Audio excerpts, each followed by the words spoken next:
here I bow to lift you high. Jesus, be glorified in all things. For all my life I am yours, forever yours.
pada hari ini.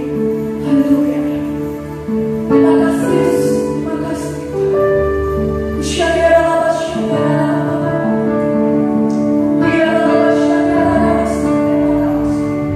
Kau sumber kekuatan kami Tuhan.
Shalom semuanya.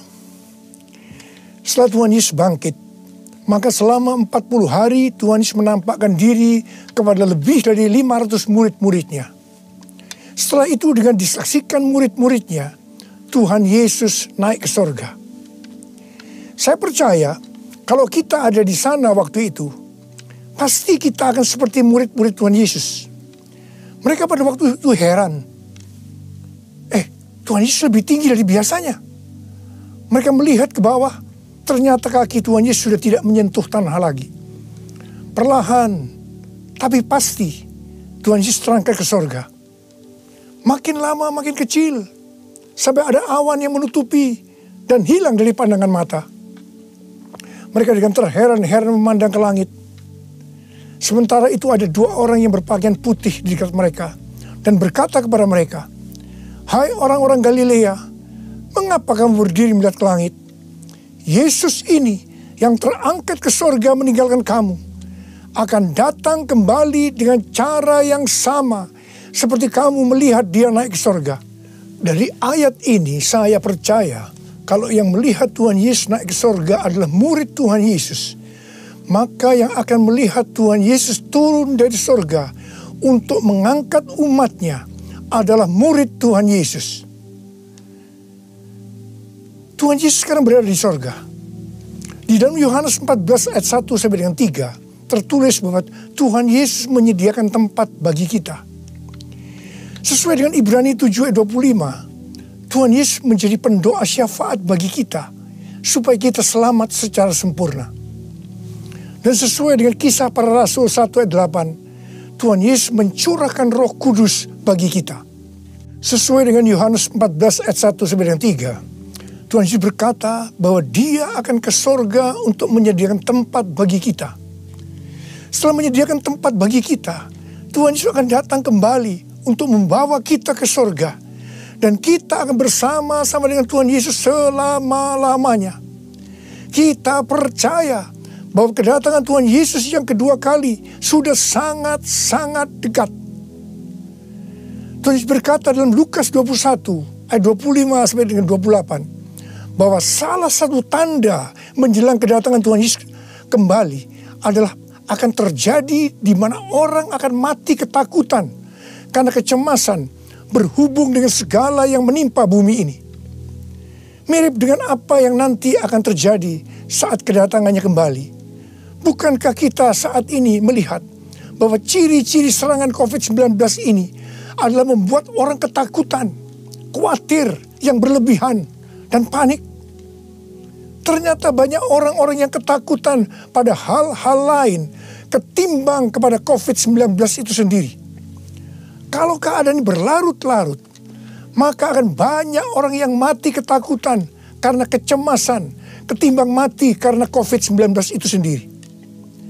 Tuhan Yesus berkata kepada kita, bangkitlah dan angkatlah mukamu, sebab penyelamatanmu sudah dekat. Kita harus bangkit, mengangkat muka kita dan jadi pemenang, sebab penyelamatan kita sudah dekat. Yang artinya kedatangan Tuhan Yesus yang kedua kali untuk mengangkat gerejanya sudah sangat-sangat dekat. Kita harus menjadi pemenang. Menang terhadap dosa, menang terhadap iblis, menang terhadap daya tarik dunia, menang terhadap kedagingan kita. Sebab hanya para pemenang yang masuk surga. Roma 8 ayat 37 berkata, tetapi dalam semuanya itu, aku lebih daripada orang-orang yang menang. Oleh Dia yang telah mengasihi aku. Kita akan mengingat tuntunan Tuhan selama ini yang membuat kita menjadi pemenang melawan pandemi COVID-19 dengan segala dampaknya. Tuntunan yang pertama, kita disuruh puasa selama 40 hari. Kemudian ditambah 51 hari lagi, yaitu sampai dengan tanggal 30 Mei 2020. Tuntunan yang kedua, kita harus melakukan seperti yang tertulis dalam 2 Tawarikh 7 ayat 14, yaitu kita harus merendahkan diri, berdoa, mencari wajah Tuhan, serta berbalik dari jalan-jalan yang jahat.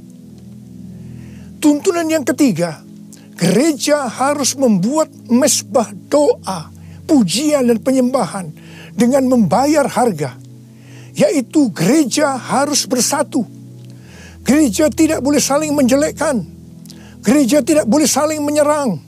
Gereja tidak boleh saling menghakimi. Gereja tidak boleh saling menuduh. Dan tuntunan yang keempat, kita diminta untuk memperkatakan Mazmur 91 karena kita percaya.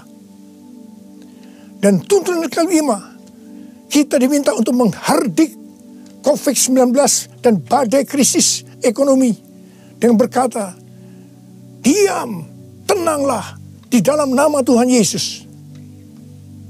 Dan tuntunan yang keenam, kita berdoa agar nubuatan para nabi tentang COVID-19 digenapi. Dan tuntunan yang ketujuh, kita harus lebih banyak berdoa dan memuji dan menyembah Tuhan. Dan tuntunan yang kedelapan, kita harus memberi. kita harus menabur. Dan tuntunan yang ke-9, kita mengikuti protokol kesehatan pemerintah terkait COVID-19, yaitu physical distancing. Di rumah saja, memakai masker, mencuci tangan dengan benar, dan meningkatkan imunitas tubuh. Dampak pandemi COVID-19 saat ini adalah kita mulai memasuki krisis ekonomi dunia, termasuk Indonesia. Ini yang benar-benar harus kita doakan, karena ini bisa memicu krisis sosial. Tuhan sudah memberikan cara supaya kita menang terhadap dampak krisis ekonomi, yaitu dengan cara kita harus memberi, kita harus menabur. Saya ingatkan bahwa memberi dan menabur itu bukan hanya untuk orang yang kelebihan uang, tetapi juga untuk orang yang kekurangan uang, supaya berkat Tuhan turun ke atas kita. Sebab Alkitab berkata, berilah, maka engkau akan diberi. Saya ingat waktu Tuhan menyuruh saya membangun gedung SICC yang relatif besar. Keuangan yang ada jauh lebih kecil dibandingkan dengan biaya yang harus dikeluarkan. Setiap kali akan membayar termin, selalu dengan pergumulan yang berat. Sebiasanya Tuhan izinkan last minute, baru ada uang untuk membayar. Jadi setiap kali kita empot-empotan, kita hanya bergantung kepada Tuhan, karena kita tidak tahu bagaimana caranya untuk mendapatkan uang itu. Pada suatu hari, di tengah-tengah keadaan kita yang seperti itu, Tuhan menyuruh saya untuk melakukan kebaktian kesembuhan ilahi. Tuhan memerintahkan kepada saya seperti ini. Kamu pergi ke kota-kota di mana aku akan tunjuk. Kalau kamu tiba di kota itu, ajak gereja-gereja untuk membawa orang-orang miskin, orang-orang sakit, orang yang tidak punya uang untuk ke dokter. Pada saat itu belum ada BPJS. Dan orang yang tidak punya pengharapan. Sebab aku akan menyembuhkan mereka. Dan biayanya kamu yang harus mengusahakannya sendiri. Terus terang saya tidak bisa mengerti akan tuntunan ini. Karena di tengah-tengah kita memerlukan uang untuk membangun SICC. Sekarang kita harus mengusahakan uang untuk biaya kebaktian kesembuhan ilahi, di mana ini jumlahnya relatif besar. Saya bertanya kepada Tuhan, bagaimana cara untuk mendapatkan uang itu? Dan Tuhan memberikan tuntunan. Tuntunan pertama, saya yang pertama-tama harus menabur. Seperti Daud waktu mempersiapkan pembangunan Bait Allah. Pertama-tama Daud sendiri secara pribadi yang menabur. Jadi pada waktu itu, saya merekam lagu-lagu saya dengan biaya sendiri. Dan hasil penjualan CD, semuanya saya serahkan untuk pembangunan SICC. Dan tuntunan yang kedua, Tuhan menyuruh saya untuk mengumumkan kepada jemaat untuk menabur. Tuhan berkata, siapa yang menabur untuk SICC, aku akan memberkati bukan hanya secara materi saja, tetapi juga kesembuhan, pemulihan, mujizat, dan lain-lain. Ternyata ketika jemaat mulai menabur, mereka mengalami janji Tuhan. Mereka juga mulai bersaksi, dan makin banyak jemaat yang menabur. Jadi SICC ini dibangun tidak melalui penggalangan dana, tidak melalui pinjaman bank, dan sampai terakhir tidak ada hutang. Haleluya! Tuhan Yesus baik. Karena itu, mari saya mau mengajak saudara-saudara semua untuk kita menabur bagi mereka yang terdampak pandemi COVID-19 itu. Seperti yang tertulis dalam Amsal 14 ayat 21b yang berkata, berbahagialah orang yang menaruh belas kasihan kepada orang yang menderita.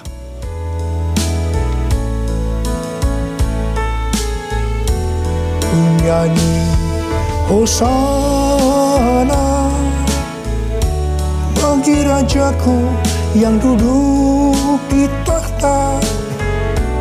Aku muliakan dan ku agungkan, Kau layak disembah. Ku nyanyi Hosana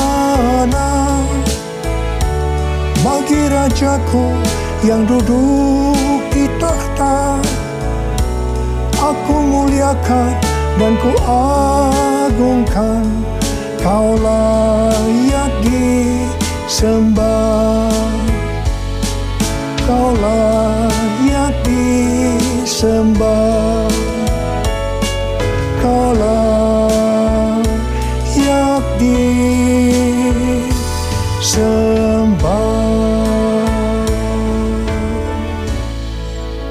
Ketika Tuhan Yesus akan naik ke sorga, Dia memberikan pesan yang terakhir kepada murid-muridnya.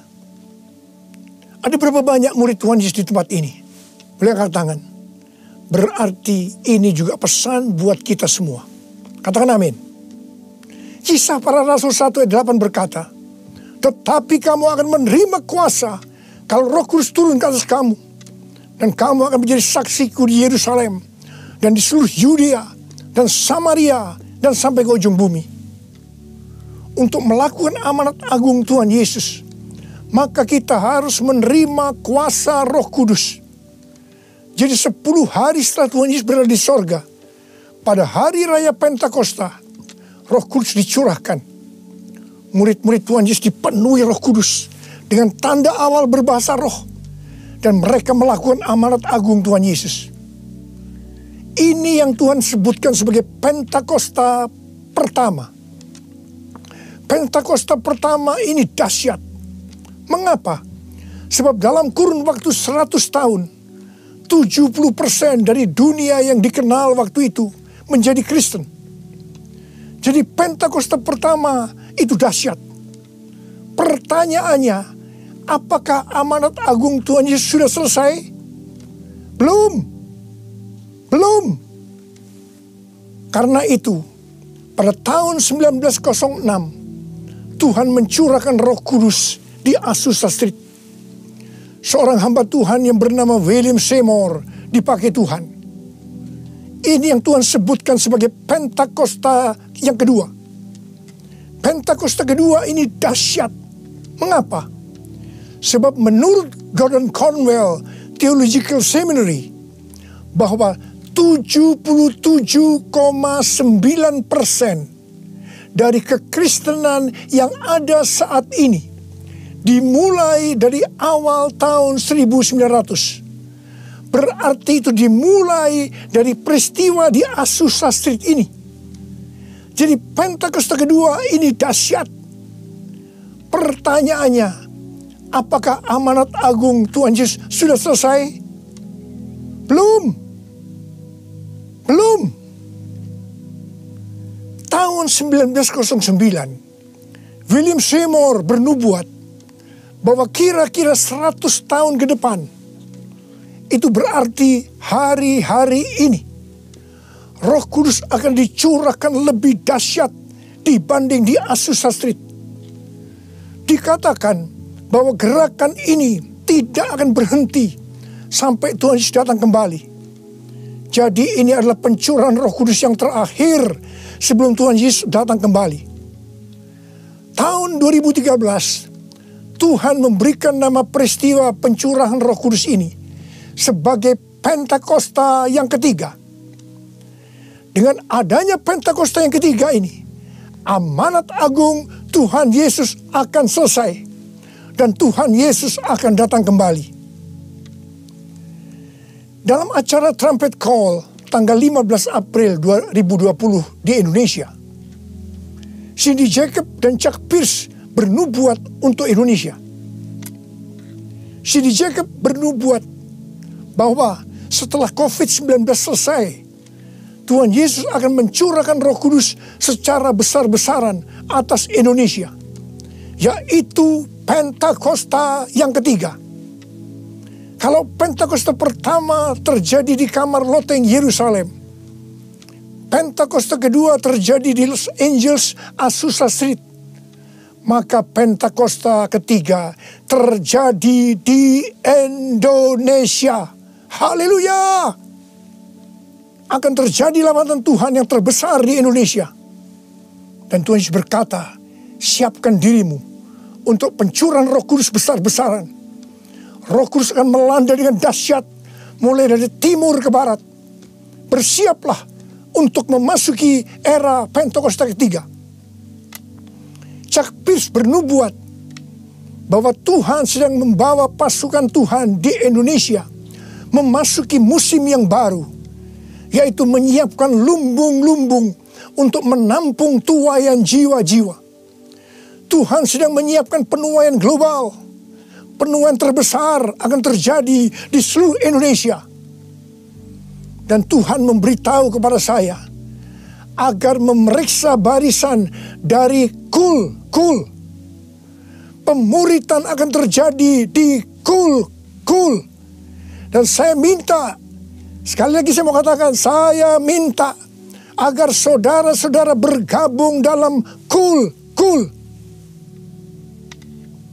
Mari, saya akan berdoa agar Roh Kudus dicurahkan memenuhi kita semua. Dan untuk memberikan kepada kita kuasa untuk melakukan amanat agung Tuhan Yesus. Mari, saya ajak saudara untuk menyanyikan lagu ini bersama-sama.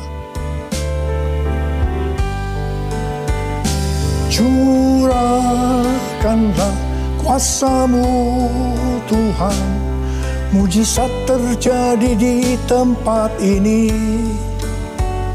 Curahkanlah kuasa-Mu Tuhan, mujizat terjadi sekarang ini. Curahkanlah kuasa-Mu Tuhan, mujizat terjadi di tempat ini. Curahkanlah kuasa-Mu Tuhan, mujizat terjadi sekarang ini. Mujizat terjadi sekarang ini. Mujizat terjadi sekarang ini.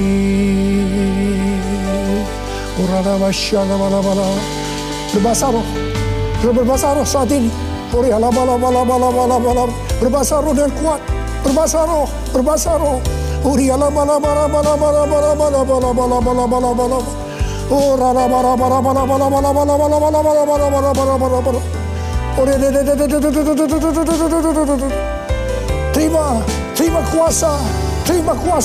Terima kuasa. Roh Kudus yang dicurahkan.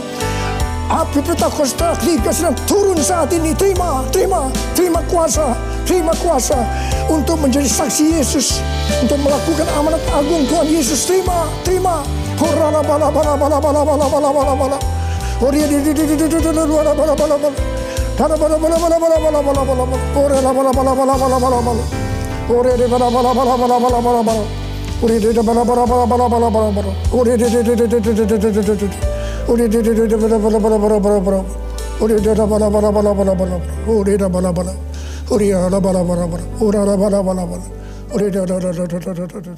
Saudara-saudara, kita akan masuk ke dalam perjamuan kudus. Kita akan mengingat ayat ini. Sebab setiap kali kamu makan roti ini dan minum cawan ini, kamu memberitakan kematian Tuhan sampai Ia datang. Perjamuan kudus adalah perjamuan Tuhan Yesus sendiri. Setiap kali kita masuk dalam perjamuan kudus, Tuhan Yesus selalu berkata, biarlah ini menjadi peringatan akan daku. Mari, arahkan hati saudara kepada kebaikan Tuhan. Kita akan mengingat kebaikan Tuhan. Mari, tundukkan kepala. Siapakah kami ini ya Tuhan? Sebelum kami mengenal Engkau, kami semua orang-orang berdosa. Upah dosa adalah maut, mati. Tapi Engkau yang tidak berdosa telah dijadikan dosa oleh karena kami. Engkau harus turun dari sorga mulia, mati ganti kami dengan penderitaan yang luar biasa. Sungguh kalau kami pikirkan ya Tuhan, betapa baiknya Engkau itu. Engkau jadikan kami sebagai anak-anak-Mu. Engkau tuntun kami, Engkau bela, Engkau lindungi, Engkau tegur kalau kami salah. Itu Engkau ya Aba, itu Engkau ya Tuhan. Saudara, Tuhan akan memberkati saudara melalui perjamuan kudus. Tapi Tuhan mau agar kita makan dan minum dengan cara yang benar. Karena itu masing-masing sekarang berdoa. Introspeksi. Lihat keadaan dirimu masing-masing. Jangan menyimpan dosa. Mari. Lihat keadaan diri saudara. Kalau ada dosa yang selama ini tidak pernah diselesaikan, ini saatnya kita selesaikan. Supaya saudara diberkati. Katakan, ampuni saya Tuhan. Ampuni saya Tuhan. Ampuni ya Tuhan. Bapa, kami akan masuk dalam perjamuan kudus dengan hati yang penuh ucapan syukur. Dalam nama Yesus kami berdoa. Amin. Mari angkat roti saudara di tangan kanan kita tinggi-tinggi. Sebab apa yang telah kuteruskan kepadamu telah aku terima dari Tuhan. Yaitu bahwa Tuhan Yesus pada waktu malam ia diserahkan, mengambil roti. Dan sesudah itu ia mengucap syukur atasnya. Dia memecah-mecahkannya dan berkata, inilah tubuhku yang diserahkan bagi kamu. Perbuatlah ini menjadi peringatan akan aku. Saudara kasih Tuhan, bukankah roti yang kita pecah-pecahkan ini adalah persekutuan kita dengan tubuh Kristus? Mari kita makan dalam nama Yesus.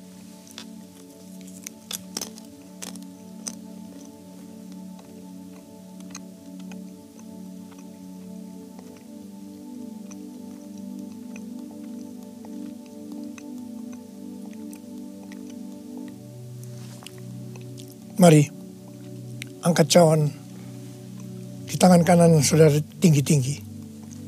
Demikian juga ia mengambil cawan sesudah makan lalu berkata, cawan ini adalah perjanjian baru yang dimeteraikan oleh darahku. Perbuatlah ini. Setiap kali kamu meminumnya menjadi peringatan akan aku. Sudah dikasih Tuhan. Bukankah cawan pengucapan syukur yang atasnya kita ucapkan syukur adalah persekutuan kita dengan darah Yesus? Mari kita minum dalam nama Yesus.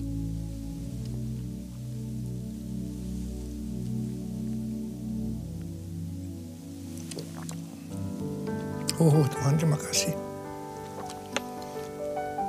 Katakan terima kasih. Dengan suara, ucapkan terima kasih kepada Tuhan. Ucapkan terima kasih kepada Tuhan. Mari saudara, angkat tangan saudara. Oh rarabasya karabalabala. Tuhan terima kasih buat kebaikan Tuhan. Tuhan terima kasih buat kebaikan Tuhan. Tuhan terima kasih buat kebaikan Tuhan. Terima kasih. Kalau kami ada sebagaimana kami ada saat ini ya Tuhan. Semua karena kemurahan Tuhan. Tuhan terima kasih. Berkat-Mu melimpah buat anak-anak-Mu. Terima kasih buat penjagaan selama ini. Perlindungan-Mu terhadap anak-anak-Mu ya Tuhan. Sehingga hari ini, pada hari peringatan kenaikan Tuhan Yesus ke sorga, kami boleh mengadakan perjamuan kudus bersama-sama. Tuhan, berkat-Mu melimpah buat anak-anak-Mu. Jika ada yang sakit Tuhan, kami berdoa buat mereka, sembuh dalam nama Yesus. Sembuh dalam nama Yesus. Terima mujizat Tuhan. Terima mujizat Tuhan. Tuhan, Engkau sendiri juga menjaga anak-anak-Mu. Tidak ada yang krisis secara ekonomi Tuhan. Engkau mencukupkan mereka. Malah memberikan hidup yang berkelimpahan buat mereka. Tuhan terima kasih, terima. Terima. Terima kasih ya Tuhan. Terima kasih. Terima kasih Yesusku. Terima kasih Yesusku.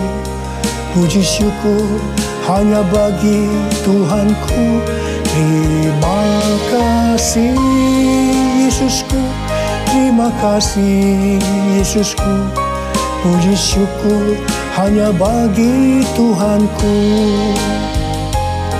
Puji syukur hanya bagi Tuhanku. Puji syukur hanya bagi Tuhanku. Mari angkat tangan saudara. Terimalah berkat Tuhan.